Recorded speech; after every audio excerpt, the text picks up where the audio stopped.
عناق الأفق، كتبها ماجد بن دب العدوان المطوطح، وأقول فيها: عصف الوجد واللوعة حنينا، واختلط الفكر وأعادني سنينا، وتملكني من ذكراك زمنا، واعتصر الفؤاد لك وحيدا.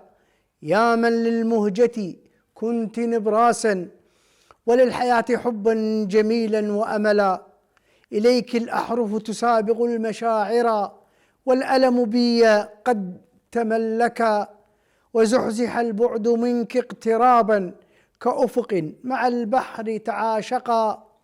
وهاجرت بالديار منك فرارا، وقربتك مني المسافات شعرا.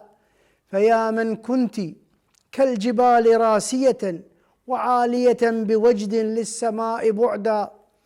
أما آن للبعد منك قربا، أما آن الهجر منك هجرانا.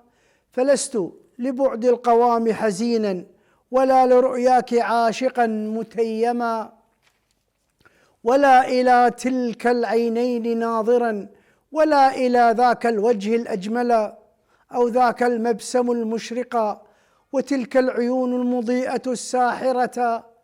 إنما وجد وروح تعلقا بهنيهة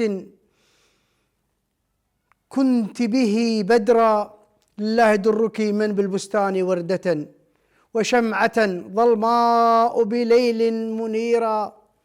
هكذا ابتلي بك عاشقا، وحرف وشوق لن ينتهيا، ومتيم على وجهه هاما، ما بين مولده وكفل تحت الثرى.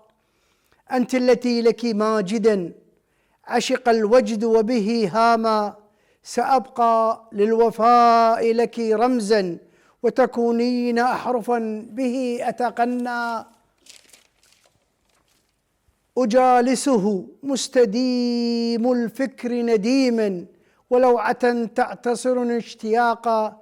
ها قد على 60 عمرا، ولم يزل حبك متوهجا، وكلماتي وقلمي نابضا لحنين مع الأفق تعانقا.